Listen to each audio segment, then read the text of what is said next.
반갑습니다. 저는 그냥 일반 그 정치 민방위 시민 임성배라고 합니다.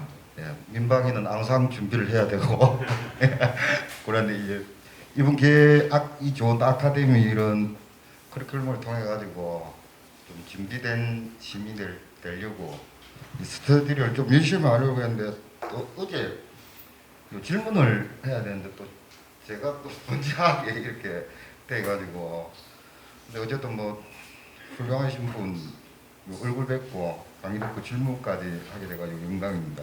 예. 저는 현실 정치 이해도를 좀 업그레이드 하기 위해 가지고 이 아카데미를 참여하게 됐는데 뭐 솔직히 뭐 다른 질문을 좀 하려고 했는데 질문할 게 많았는데 아까 전에 그 강의 중에 저 직접 민주주의에 대해 가지고 정치의 본질을 말씀을 하시면서 그건 아니다. 아주 강력하게 말씀을 하시던데 저로서는 아까 뭐 신문지상을 보면서 직접 그게 원래 이제 참여 정치라는 데 대해 가지고 아주 긍정적으로 이렇게 보고 있는 시민 중에 한 명인데 그 부분을 정치 본질까지 언급하시면서 강하게 이제 어떻게 보면 우리나라의 저희 같은 대중들의 지금 첨단 지팡이를 30년 동안 해주시고 계시는 분께서 그렇게 하시길래 거기에 있는 그 본질이라는 거에 대해 가지고 한 번 더 재정립을 하고 싶어요. 좀 쉽게 시민으로서. 그리고 결국에는 민주주의의 효율적인 실현을 위한 보편적인 도구로서 우리가 요 대의민주주의도 하고 있고 수기민주주의도 하고 있고 강의 안에 있듯이 그리고 거기에서 참여를 조금 더 확대하기 위해 가지고 각 당에서 어느 정당이든지 지금 참여를 많이 하라고 해놔놓고 또 다른 측면에서는 그 지식인들과 지금 요 전문가들 그리고 뭐 정치인들 특히 그분들은 또 절대적으로 직접 민주주의에 대해 가지고 그러니까 직접 민주주의라는 어떤 제도죠. 그 민주주의의 한 제도죠. 예, 그렇죠. 거기에 대해 가지고는 아니다라고 이야기를 하기 제가 참 헷갈려 가지고 그런 부분들을 이해를 좀 시켜줄 수 있는 거 도저히 이해가 안 됩니다. 예, 왜 그러는지에 대해 가지고. 예. 그럼 결국 이제 그 경향신문입니까? 제가 보니까 장덕진 그 칼럼 제가 그걸 보니까 그 내용에 뭐 그 연방법인가 뭐 있더라고요. 혹시 그거 보셨습니까? 저도 그 칼럼을 칼럼만 보신 겁니까? 그리고 이분이 왜 이렇게 강하게 논조를 펴시지 싶어가지고 경향신문인데 그래도 뭐 저쪽보다는 저쪽보다는 그래 제가 찾아보니까 그게 이제 연방주의라는 게 그 연방제 그 정할 때 이렇게 미국 연방제자도 그걸 이제 반대하는 것다. 뭐 예를 들어 뭐 전쟁도 심할 것이다. 여기에 반대를 하게 되면 거기가 그게 10분까지 있던데 잘 모르겠습니다. 예, 간단하게 좀 정리하시기 때문에 그걸 나와 있잖아요. 우리 가요로. 네, 그렇죠. 예, 맞습니다. 네.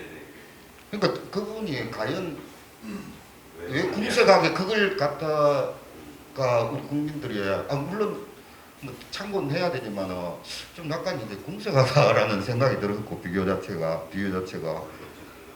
예.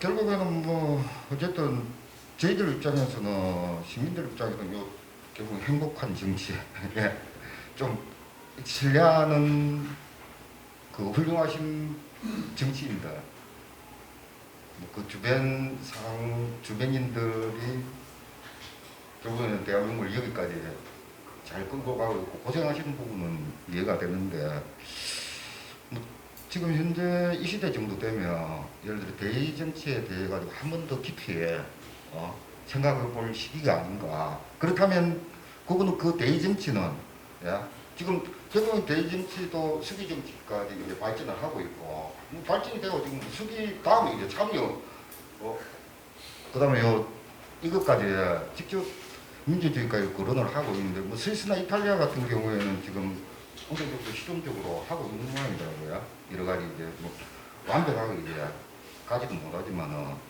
어쨌든 우리도 우리가 어떤 좀 일찍 준비를 하고 시민들도 결국에는 준비한다고 그냥 바로 되는 건 아니지 않습니까? 그게 옳다고. 만약에 그게 옳다면 옳은 거라면 우리가 어떤 식의 준비가 필요한지 예, 이런 것들에 대한 의견들을 좀, 예, 좀 알기 쉽게 좀 이야기 좀 해주십시오. 예, 감사합니다. 굉장히 어려운 주제예요. 알기 쉽게 말씀드릴 자신은 없고요. 아니 굉장히 왜냐하면 교수들하고 토론회에도 굉장히 격렬하게 논쟁이 있는 지점입니다. 이게 그러니까 이게 저는 이제 균형을 잡기 위해서 직접 민주주의가 우리의 나아갈 길이다라고 믿지 마시라 이렇게 말씀을 드리는 거예요. 그러니까 이 좀 위험한 지점이 많이 있습니다. 그 전에 이명박 대통령 임기 말에 갑자기 독도를 방문했어요. 국내 정치에서 인기가 없으니까. 그래갖고 이제 난리가 났죠. 일본에서 우리 땅인데 가냐? 아니 이게 무슨 소리예요? 우리 대통령이 우리 땅에 가겠다는데 일본이 왜 난리를 쳐? 그런데 그때 이른바 전문가들은 아니 그거는 이명박 대통령이 잘못했다고 그랬어요. 괜히 그 어떤 노이즈 마케팅을 제공을 해줘서 일본에서 그때부터 이제 그 이른바 그 혐한 여론이 훨씬 더 강해지고 이렇게 된 거거든요. 근데 그때 여론조사한 게 있어요. 우리 국민 80% 정도가 MB가 잘했다고 그랬어요. 압도적으로. 그런데 이제 외교안보 쪽의 전문가들은 그 MB가 결정적으로 잘못한 거라고 그래요. 근데 이제 이 말씀을 드리는 이유는 참여민주주의가 맞아요. 그전보다 이제 더 많이 참여해서 여러 가지 굵직굵직한 결정들을 우리가 참여하는 거는 맞는데 이때면 이제 국가의 운명을 좌우할 정도로 중요한 거는 주권자들한테 물어봐야죠. 국민 투표도 해야 되고 그건 맞습니다. 그런데 예를 들어서 그 정치가 그렇게 굵직굵직한 것만 있는 게 아니잖아요. 되면 주민자치 우리 동네에다가 쓰레기장을 어디다 지어야 될까? 이거를 주민들한테 투표해서 결정을 할 수 있을까요? 진짜 불가능하다고 보는데요. 전부 다 우리 동네 안 된다고 할 테고. 그래서 어떤 정도의 문제입니다. 이제 그 조화를 이루어야 되는데 지금 너무 직접 민주주의가 정답인 것처럼 몰고 가는 거에 대해서 제가 좀 제동을 건 정도라고만 이해를 해주시면 될 겁니다. 직접 민주주의를 통해서 취할 수 있는 또 장점이 많이 있어요. 근데 이제 그게 갖는 위험성도 있기 때문에 좀 균형 있게 봤으면 좋겠다 이 말씀을 드립니다. 저도 그 강의록을 보고 아예 부정하시는 건가 이렇게 봤는데 그건 아니고 직접 민주주의 효과가 있고 좋은 점이 있긴 하지만 그것만 강조해서는 안 되고 원래 직접 민주주의를 잘못하면 전제주의가 될 수도 있기 때문에 그 효능성은 인정하지만 너무 그것만 주장하지 마라 이런 투로 강의 저도 열심히 봤습니다. 그런데 아까 말씀하신 짧게 하겠습니다. 예를 들어 참 우리나라는 이제 어쨌든 양당 체제가 여러 가지 문제점들을 이야기하고 있지만은 어쨌든 양당 체제라고 보고 그 양당이 휘두를 정도까지 지금 지지층들 그러니까 무서운 옛날에는 별로 안 무서웠지만 지금은 무섭죠, 그죠? 예, 그분들이 무섭죠. 예, 그렇죠. 이게 여기에 대해 가지고 아까 문제만 지적하시고 그러면 어떻게 가야 되겠다. 예. 그럼 예를 들어 저도 열성으로 이제 갈 준비가 되어 있습니다. 예. 열성으로 하실 생각이 예. 그러니까 정치가 생활하고 벗어난 정치는 없잖아요, 그죠? 예. 그러니까 제가 열심히 생활을 살고 있으니까 예. 어쨌든 그분들이 가야 될 방향 결국에는 저는 일단은 공부를 해야 된다 하고 놓은 거고 예. 그분들이 가야 될 정석길, 좋은 길, 올바른 길 그런 것들 혹시 짧게 말씀해 주시면 고맙겠습니다. 예, 이것도 아까 좀 말씀을 드렸었는데 팬덤을 부정하시면 안 돼요. 정치의 기본은 참여예요. 참여 안 하면 민주주의가 후퇴하는 겁니다. 반정치주의자들이 이를테면 투표율을 떨어뜨리기 위해서 반정치주의를 유포를 시켜요. 정치인들 다 개자식들이라고 그러고 여야 다 마찬가지로 국회에서 싸움만 하고 국회의사당 파 없애버리고 거기 농사를 짓는 게 낫다는 등 왜 그러겠습니까? 그거는 정치를 통해서 민주주의가 확대되고 주권자들, 우리 그 국민들이 그 자기 주권을 행사하는 게 불편한 사람들이 있어요. 아주 쉽게 얘기하면 누구? 임명직 고위공직자들, 재벌들, 또 자본주의의 잘못된 그 수혜자들. 자, 주주총회 가면 주권 행사 어떻게 합니까? 일원이 한 표죠. 자, 우리 민주주의에서 원리가 어떻게 되죠? 인이 한 표입니다. 한 사람이. 가끔 충돌을 해요. 물론 이제 같이 잘 갈 때도 있지만, 자, 우리는 사람의 가치를 동등하게 평가하는 민주주의가 우선해야 된다고 생각하십니까? 아니면 돈의 가치가 돈에 따라서 이렇게 돈 많은 사람이 당연히 뭐 권리 행사를 많이 하는 게 옳다라고 자본주의 이 둘이 마찰을 일으킬 때 어느 쪽을 선택해야 되죠? 저는 당연히 민주주의를 선택해야 된다고 생각합니다. 쉽진 않은 건데요. 이 팬덤 문제를 자꾸 그 부작용만 강조해서 무슨 개딸 양아들 때문에 이 민주당이 망가지고 있고 이게 무슨 그 저 만악의 근원이라고 얘기하는 거에 넘어가시면 안 된다고 저는 생각을 해요. 그렇지 않습니다. 다만 부작용 있죠. 자, 영국 축구 팬들 중에 훌리건 있잖아요. 그렇다고 축구 팬은 없앨 겁니까? 그건 말도 안 되는 주장이고 그런데 또 넘어가시면 안 된다는 겁니다. 그래서 이분들의 그 열정을 어떻게 그러면 잘 그 정치적 에너지로 모아 나가실 것인가, 이게 정치인들의 굉장히 중요한 과제입니다. 이거 쉽지 않아요. 이거는 아까 제가 보여드린 그 뮤지컬 대사에도 나오지 않았습니까? 신부가 막 이 세상이 무너지고 있는데, 근데 사실은 그게 무너졌기 때문에 르네상스가 됐고 인본주의가 싹 텄고 우리가 지금 뭐 그런 대로 그전 중세 시대 때보다는 괜찮은 세상에 살고 있는 거 아닙니까? 마찬가지입니다. 그런 과정을 겪고 가야 돼요. 그래서 이 팬덤 문제 생각보다 정치에서 굉장히 중요한 의제입니다. 앞으로도 좀 토론을 많이 해주셨으면 좋겠습니다. 근데 이게 결국에는 팬덤이 힘이다. 우리 지금 전 세계 이제 정치의 힘이다라고 말씀을 했습니다. 그게 이제 결국에는 그 선한 영향을 끼치는 힘이어야지 그게 힘인 거죠. 예. 근데 지금 그걸 그러니까 그 리더가 팬덤의 리더도 있잖아요, 그죠? 팬덤의 세력도 있는 거고 그들이 가는 길이 옳지 않다면 우리 일반 시민들이 있잖아요. 옳은 길을 보는 눈도 키워야 될 거고 또 옳은 방향으로 채찍으로 때려서라도 이런 어르신들께서 이런 것들 때문에 살아나오고 있는데 어쨌든 그런 것들에 대한 뭐 논조도 한번 써줬으면 좋겠고 그리고 마지막으로 그걸 이용하는 정치 세력들이 있잖아요. 솔직하게 여태까지 그러고들 살았고 그래 이걸 우리 시민들이 예를 들어 지금 아까 이제 소셜 미디어를 통해 가지고 직접 언제 어디든지 우리가 알 수도 있고 또 뭐 아랍의 봄도 있었는데 뭐 이런 거 못 고집했습니까 대한민국에서 그죠? 이런 것들을 우리가 할 수 있게끔 좀 이 시간에 좋은 방법들 좀 한마디만 해주시면 좋겠습니다.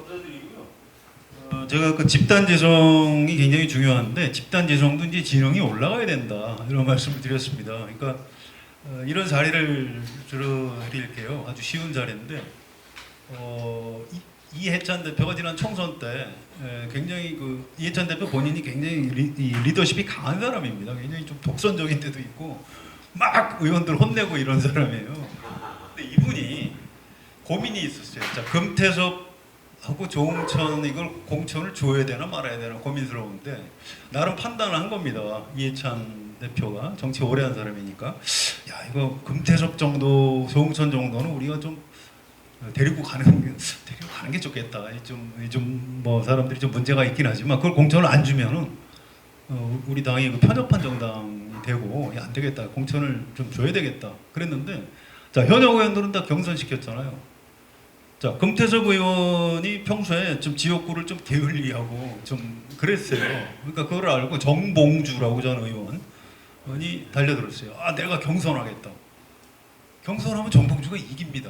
그러니까 이해찬 대표가 답답하니까 정봉주 의원 전 의원한테 전화해서 오지 마. 막 야단을 쳐서 이제 못 오게 해버렸어요. 그 정봉주는 안 왔는데 그 다음에 김남국이라는 당의 젊은 변호사가 그럼 제가 한번 붙어보겠습니다 하고 온 거예요. 아니 김남국한테도 질 것 같은데 김남국 의원한테 안산에 경기도에 좋은 딴 데 드릴 테니까 여기 오지 마시오. 그래서 이제 경기도 저 박순자 의원이라고 안산으로 보냈죠. 거기 가서 이제 김남국 의원이 이긴 겁니다. 자, 그렇다고 현역 의원인데 경선 없이 공천을 줄 수는 없잖아요. 아무리 금태섭을 데리고 간다고 해도. 그래서 이제 강선우 이제 부대변인 하셨던 그분이 이제 뭐 있다 그러니까 이해찬 대표가 생각을 한 거예요. 야, 금태섭이 아무리 좀 부실해도 강선우 의원 나이도 굉장히 좀 젊으시고 연세도 좀 젊으시고 그 정도 이기겠지. 나름대로 생각을 해서 야, 좋아 그럼 그렇게 경선해봐 이렇게 시킨 거예요. 65대 35로 강선우 의원이 강선우 후보가 이겼어요. 그리고 물론 이제 총선에서도 당선이 된 거고. 그러니까 그런 겁니다. 이게 여기에 어떤 함의가 있냐면 이해찬처럼 굉장히 그립이 강한 대표도 의원 하나 자기가 데리고 간다는 뜻이 관철이 안 돼요. 자, 권리당원들이 잘못했나요? 뭐를? 잘못한 거 없어요. 평소에 얼마나 금태섭 의원이 지역구 관리를 엉터리로 했으면 이유지도 아니겠죠. 물론 그런데 그것만으로는 설명이 안 되는 거예요. 근데 뭐 좋습니다. 아무튼 이 사람이 사실은 더 이상 할 말이 없는 거예요. 무슨 민주당이 자기 공천 안 줬다. 물론 그 표현을 그렇게 하진 않아요. 나중에 징계 문제 때문에 좀 감정이 상한 건데 이 사정을 잘 모르는 사람들은 민주당이 금태섭 경선 안 줬다고 생각을 해요. 민주당에 누가 안 줬죠? 민주당 지지자도 권리당원들이 너는 안 돼 그러고 그냥 뺀 거예요. 그런데 시간이 이렇게 굉장히 지나서 지금 우리가 지금 이 얘기를 하고 있는 건데, 야 그때 혹시 지역의 권리당원들하고 이 당 지도부하고 좀 뭐가 좀 대화 채널도 되고 좀 작전을 짤 수 있었으면 야 좀 고생은 시켜도 거긴 좀 어떻게 공천을 주는 쪽으로 좀 해봅시다. 그래서 데리고 가는 게 좀 더 이익일 수도 있었겠죠. 안녕하세요. 인천에서 32년 동안 살아온 서민기우라고 합니다.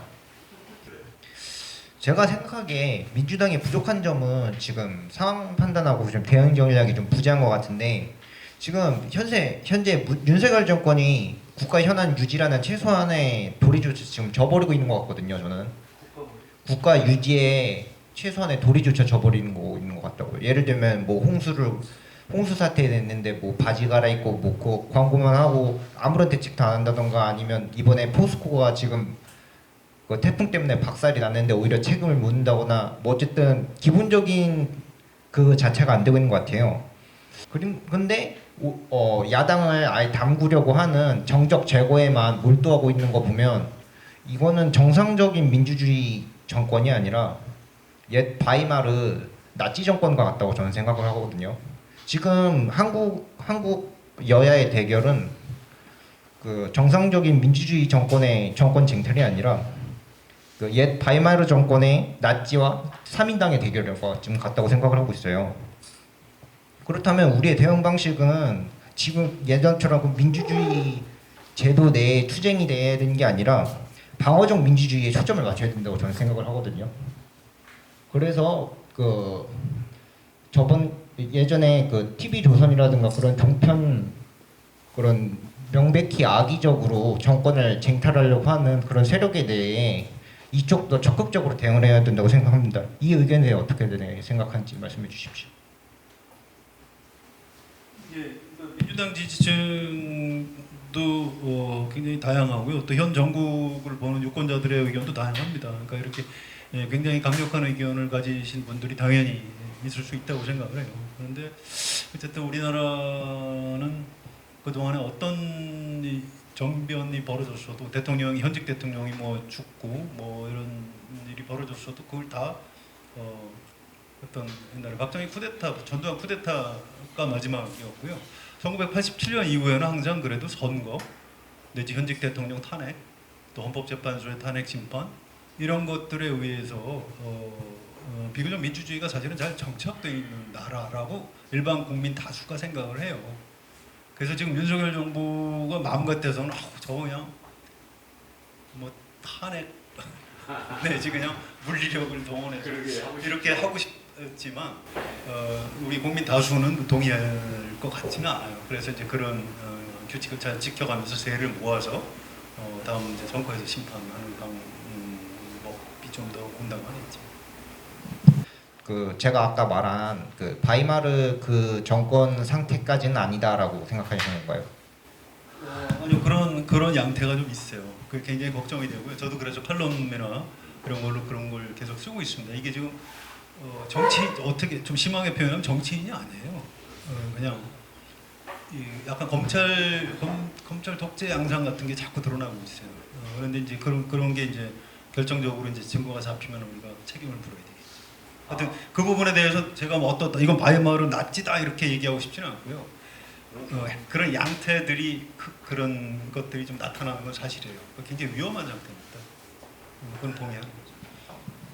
저는 강의록 보고 말씀드린 건데 당내 중진이 이제 운동권을 이제 정리를 해야 된다 그렇게 말씀을 하셨는데 이미 그런 식의 과격한 물갈이는 열린 우리당의 역사를 봤을 때 상당히 부작용이 크고 그 김윤사화 때 조광조와 살인이 지나치게 훈구에 대한 탄핵이나 그 과격한 개혁으로 인해 오히려 더 큰 반동으로 되돌아오지 않았나.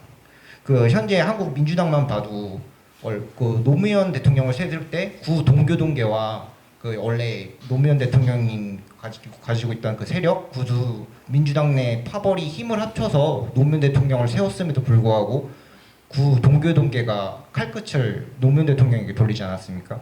그래서 그 봤을 때 그 운동권이 만약에 정리되어야 한다면 이걸 어떻게 스무스하게 잘 넘어갈 방법이 있을까? 거기에 대해 의견을 묻고 싶습니다. 운동권 정리가 그렇게 되겠습니까? 운동권이 뭐죠? 그리고 586 물러가라고 그러는데 586이 무슨 죄인인가요? 그것도 아니고. 근데 그러니까 그런 의견이 있다는 거예요. 지금 잘 말씀하셨는데 마지막 그 부분은 제가 동의하는 내용은 아니에요. 민주당에서 어떻게 운동권을 정리합니까? 그거는 옳지도 않고요. 조심하셔야 되는 게 세대론입니다. 무슨 MZ 세대는 싸가지가 없어 말 됩니까? 말 안 돼요. 싸가지 있는 MZ도 있고 싸가지 없는 MZ도 있습니다. 586 운동권들 중에 옛날 민주화 운동 경력을 훈장 삼아 뭐 호의호식한 사람 있죠. 왜 없겠어요? 다 그래요? 그렇지 않아요. 586 세대가 거지가 제일 많아요. 586 세대가 다 잘 살아요? 그렇지 않습니다. 그 인구가 많은 거고요. 그러니까 이걸 자꾸 계급의 문제, 계층의 문제를 어떤 세대의 문제로 환치시키려고 하고 남녀, 성별의 문제로 이렇게 바꿔치기 하려고 하는데 넘어가시면 안 돼요. 그거 굉장히 위험한 겁니다. 그래서 지금 누군가 다른 사람이 좌담해서 한 거를 제가 이제 이렇게 갖고 와서 이제 소개를 해드리는 거고 제 생각은 민주당에서 무슨 운동권을 정리해야 된다에 대해서 좀 동의하는 사람은 아닙니다. 예, 감사합니다. 네, 우리 서민규 씨가 아주 공부도 많이 하고 준비를 많이 하셔서 의욕적 질문을 하셨는데 그러니까 운동권 그 출신의 운동권이라는 말도 그런데 학생운동 출신의 정치인들이 일부 있고 그렇긴 하지만 그분들이 또 한때 많은 기여를 한 것도 사실이고 근데 이제 지금 말씀하신 거는 좀 시대착오적 측면이 없지 않아 있는 것이 있는데 그것은 지적하고 고쳐나가야 할 것이지 그걸 그 세대 전체로 몰아서 그 세대 전체는 물러가라 라고 하는 것은 굉장히 위험하고 실제로 그렇게 되지도 않을 것이다 이런 말씀이시죠? 예, 저희가 그런 유혹에는 나와서 유성님 아까부터 하신 말씀을 좀 잠깐 나와서 하실래요? 아니면 다른 분들도 나오셔서 하시죠. 예. 윤성림 씨 먼저 나오시죠. 우리 노래도 하는 가수 윤성림 씨입니다. 안녕하십니까. 저는 오늘 처음으로 이제 인사드리겠습니다. 저는 윤성림이고요. 저는 뭐 국회의원들이 직업화가 돼가지고 1선하면 뭐 8선까지 가는 그런 사람들이 있기 때문에 제가 선거를 많이 해봤는데 얼마 전 그때 광명을이었나요? 이현주 의원을 당선시켰을 때 그 사람이 34살 5살 정도의 가장 어린 여성이면서 초선 국회의원 아니 변호사 출신으로 가장 어린 사람이었거든요. 근데 8선을 넘어뜨렸습니다. 그때 당시에 광명을에서. 근데 제가 그때 전국적으로 여성 국회의원만 도와주는 있었어요. 영등포에 있었을 때 기억나세요? 민주당이 영등포 당사에 있었을 때. 예. 그래서 저는 지금 얘기하고 싶은 게 국회의원들이 정치가 직업이 돼버려가지고 그 국회의원들이 가지고 있는 그 특권이 굉장히 많지 않습니까? 그러니까 이게 정치화가 돼가지고 그냥 일선하면은 8선까지 가려고 그러고 막 그런 게 문제라고 생각이 들어서 뭐 어느 정도 하면은 한 4선에서는 더 이상 나올 수 없게 출마를 제한한다든가 뭐 피선거권을 뺏는다거나 뭐 그런 식으로 응? 그러니까 헌법에 선거법을 좀 개정을 해가지고 단체장은 아예 공직선거법상의 3번 연속 출마까지만 하게 돼 있지. 예. 국회의원도 좀 그래야 된다고 생각이 들어서 예 그걸 말씀해 그 어떻게 제한을 직업화하는 걸 반대하고. 그렇죠 그거에 대해서 좀 말씀을 해주시면 감사하겠습니다. 감사합니다. 그러니까 이 질문하신 분하고 좀 전혀 다른 답변을 제가 할 겁니다. 왜 그러냐면 이건 균형의 문제라고 봐요. 이를테면 국회의원을 너무 오래 하고 세습하고 이렇게 해서 정치가 부패하고 정치가 제 역할을 못하는 나라에서는 그런 제한을 할 필요가 있어요. 근데 지금 우리나라가 이제 그런 나라냐? 저는 그렇지 않다고 생각합니다. 그 정반대 현상이 나타나고 있어요. 당은 양당 구조로 지금 굉장히 안 무너지고 오래 가고 있는데 안에 국회의원들을 가만히 보면 초재선들이 많아요. 과반이에요. 어떨 땐 절반 정도가 초선이에요. 매번 절반 정도 초선들이 물갈이로 들어와요. 근데 지금 정치가 몇십 년 동안 계속 그러면 절반씩 바꿨는데 물갈이 됐다고 느낌이 오세요? 그렇지 않아요. 그냥 뭐 좀 이상한 사람들이 계속 국회의원으로 들어오네. 저는 민주당 안에서 3선 이상 출마 금지해야 된다라고 주장하는 사람들이 좀 있어요. 장경태 의원이라든가 이런 사람들이 있는데 저는 동의하지 않습니다.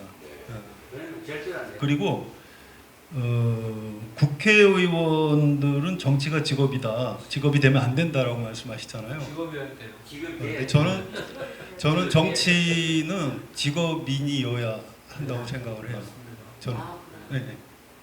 이거는 굉장히 그러니까 물론 그 선생님 말씀하신 게 아니 그렇지 않아요. 왜냐하면 굉장히 일리가 있어요. 왜냐하면 나라마다 달라요. 어떤 사람들한테 정치를 맡기느냐. 일단 북유럽 국가 같은 경우에는 정치를 알바 봉사하듯이 하는 분들이 국회의원들을 하는 나라도 있어요. 근데 우리나라 정치 현실은 그렇게 하면 무책임해지기 때문에 안 되고요.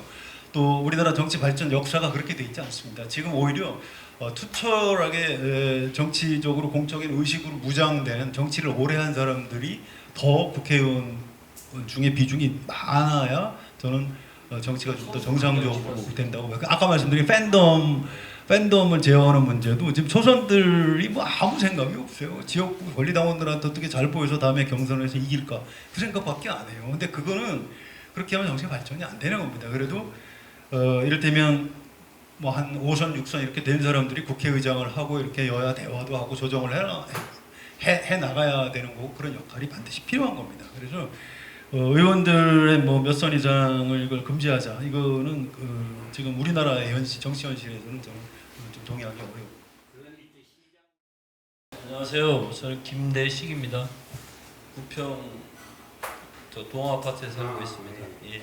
이주자 대표가 얘기잖아요. 뭐 간단한 질문 하나 드리겠습니다. 제가 지난번에 우리가 대선에 진 이유가 뭐 조국 저는 사태까지라고 표현하고 싶지는 않습니다. 근데 뭐 조국 원지하고 어쨌든 그들이 일으키는 사태니까 그리고 또 뭐 비례정당이라든지 서울시장 또 부산시장 공천 문제 이런 것들 외에 이제 뭐 제 개인적으로 이렇게 생각을 했을 때는 어떤 조직 우리 민주당이 조직에서 졌지 않느냐라는 생각도 한 가지 하고요.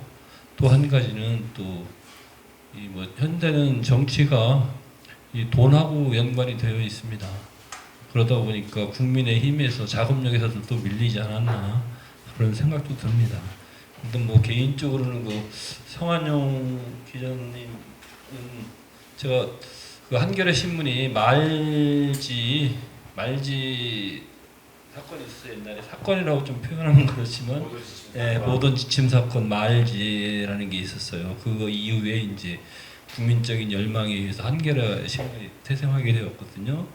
그 시민들의 그 출연에 의해서 한겨레 신문에서 굉장히 제가 평소에도 많이 칼럼이라든지 이런 것들 많이 보고 그러는 기자님을 이렇게 뵙게 돼서 영광입니다.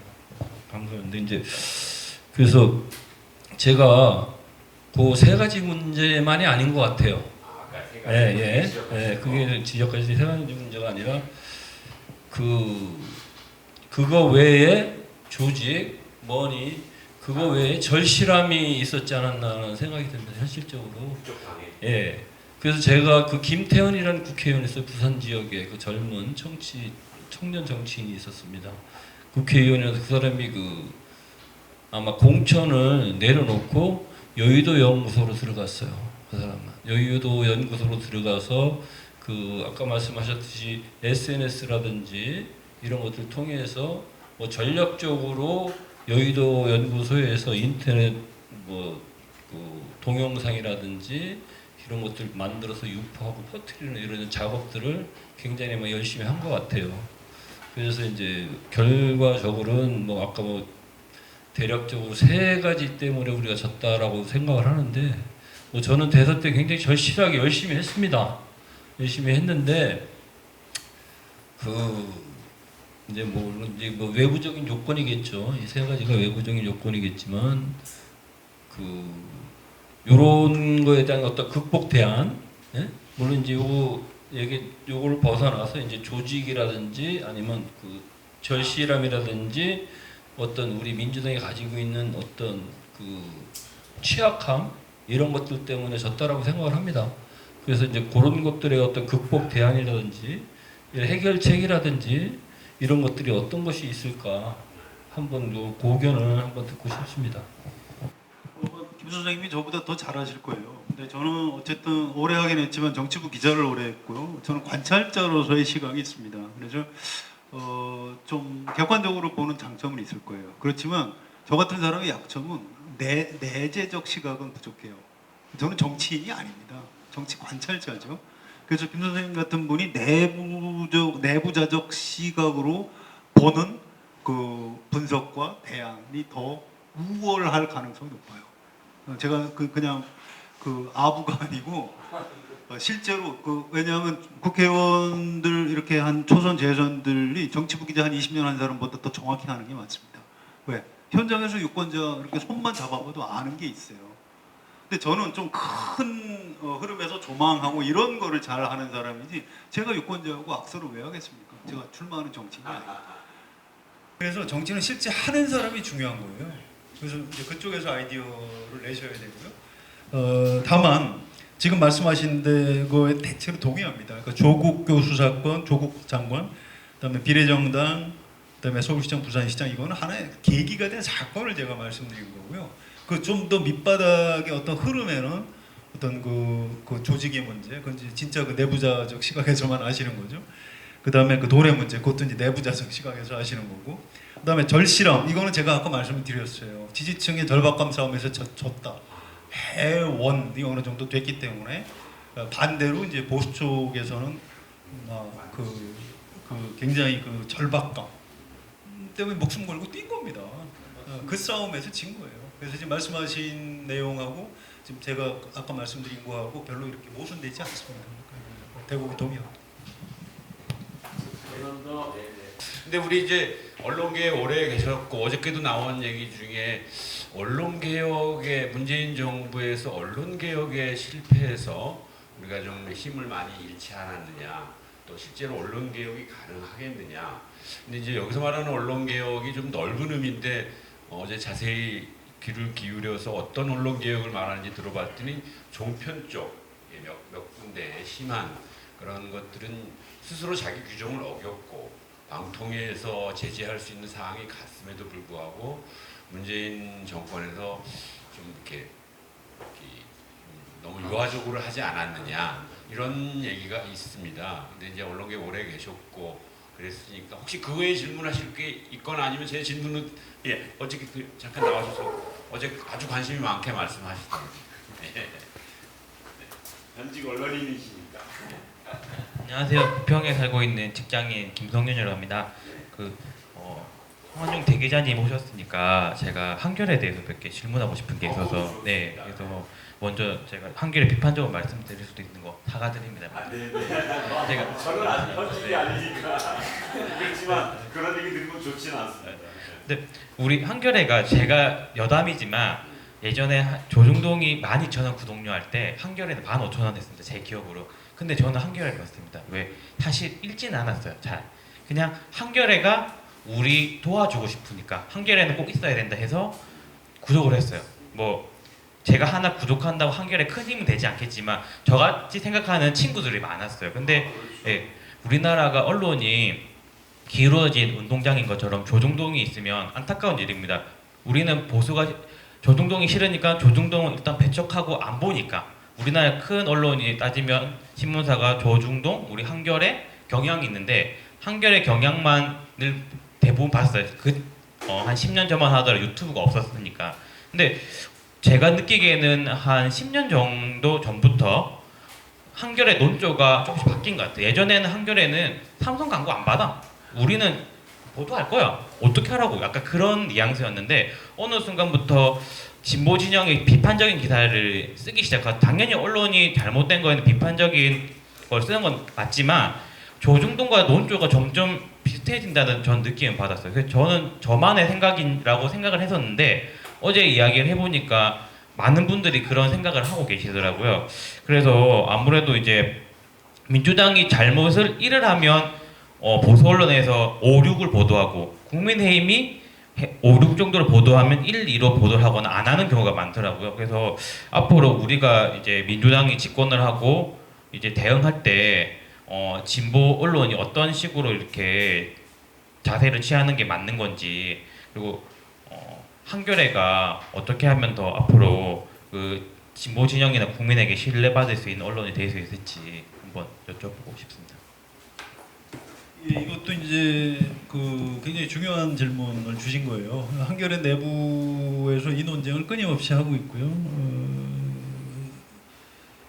이게 이제 언론 전체 얘기를 하면 복잡하고요. 그냥 한겨레 말씀을 좀 드리면 이렇게 됩니다. 이게 제가 광주에 가서 거기 독자분하고 이제 그 토론 논쟁 같은 걸 한 적이 있는데 정교조 퇴직 선생님인데 아니 그 이제 조국 교수 사건 때예요. 아니 한겨레가 우리 조국 교수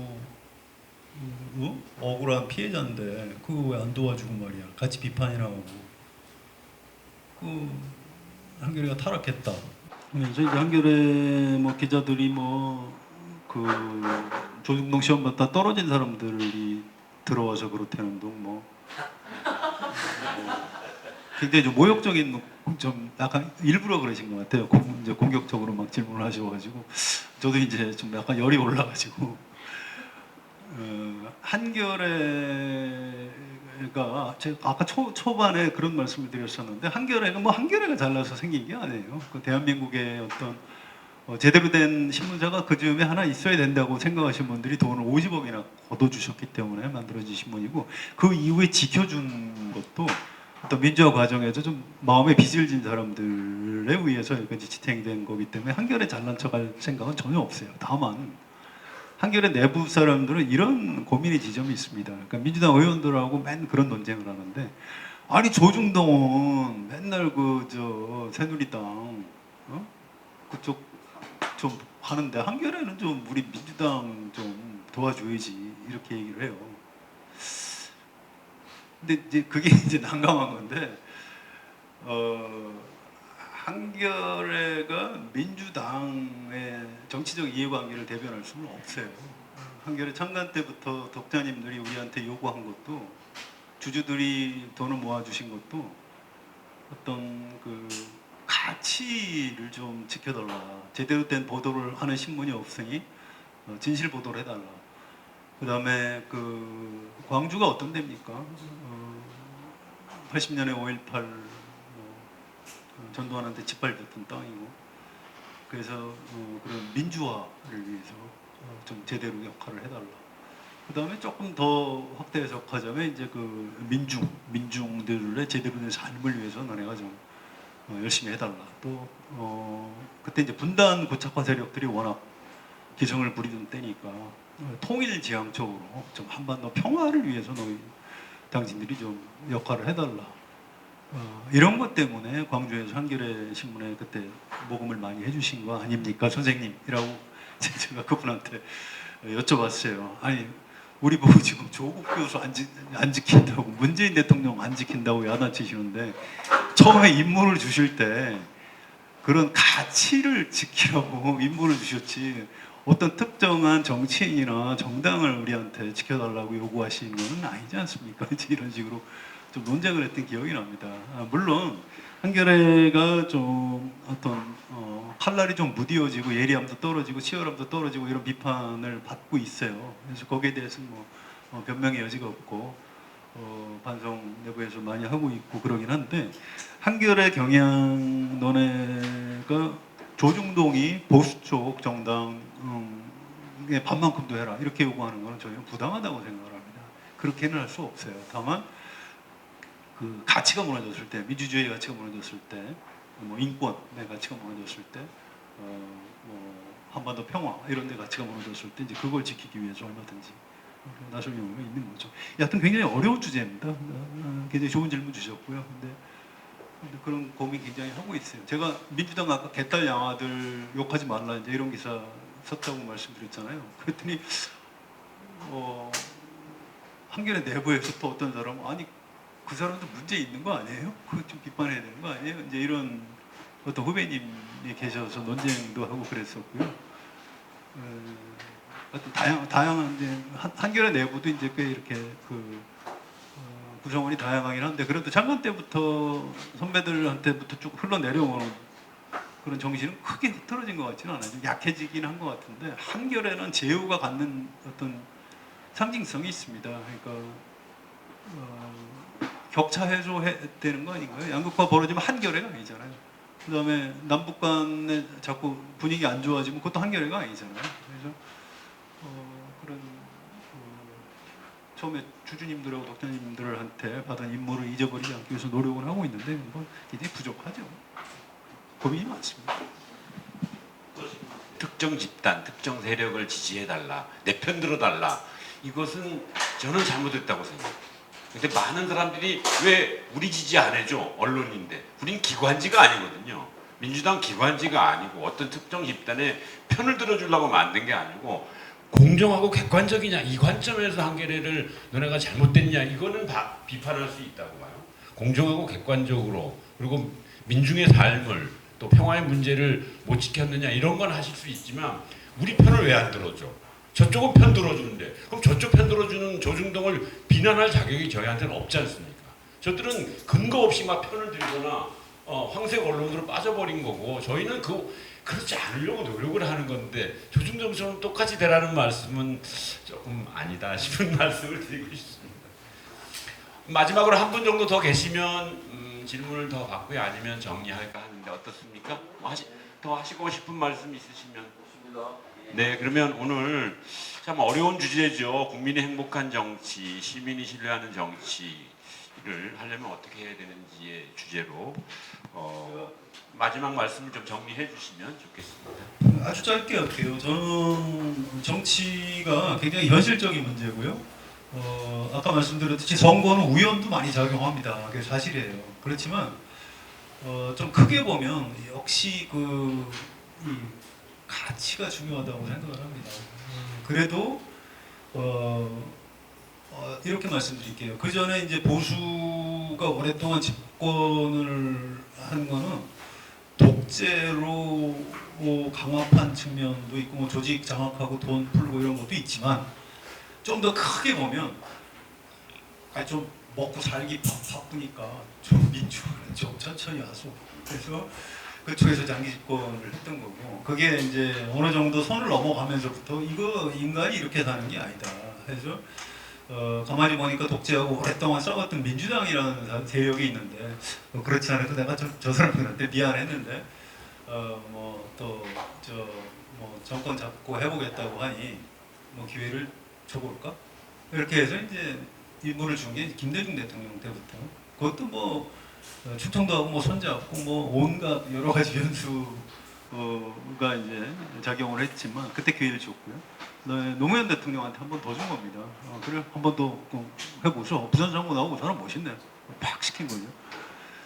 그다음에 이제 뭐 또 여러 가지 그 곡절이 있었는데 지금 민주당 지지하시는 분들, 애정을 가지신 분들이 저는 민주당 지지자들이 갖고 있는 어떤 고유의 어떤 아우라가 있어요. 그래도 좀 잘 사는 사람들은 아닌 것 같은데 그래도 좀 착한 사람들인 것 같아. 저 사람들은 되게 좀 오래 고생도 했는데 아니 그러니까 그게 좀 약해져서 안타까운 거예요. 근데 저는 그 아우라 싸움에서 이겨야 민주당이 다음에 집권할 수 있다 이런 생각이 들어요. 결국 가치 논쟁에서 이겨야 되는 겁니다. 그래서 감사하겠습니다. 좀 아니 제가 무슨 질책하려고 드리는 말씀은 아니고 하여튼 일반 그 다수의 국민이 민주당 사람들이 좀 착한 사람들일 것 같아. 이걸 회복하는 게 저는 굉장히 중요하다고 생각합니다. 좋은 말씀. 마치겠습니다. 아까 그 말씀하신 게 착하고 정의로 그것이 좀 약해졌다 이런 말씀이시고 그거를 가치로 표현하셔서 네. 우리가 더 가치 있게 더 어쩌면 사람들의 마음속에 더 다가가야 되는 그런 근본적인 정치적 변화가 필요한 것이지 지금 약간의 기술적 변화나 이런 것들로 앞으로의 이기는 정당이 될 수 없다 이런 결론도 유추해 볼 수 있을 것 같습니다. 오늘 귀한 시간에 귀한 말씀해 주셨는데 우리 성환영 기자님 우리 함께 앞으로도 좋은 글 부탁드린다고요. 여러분 성원의 박수 한번 우리 그리고 나와서 같이 한번 사진 한번 기념사진 하나 찍을까요? 예. 네.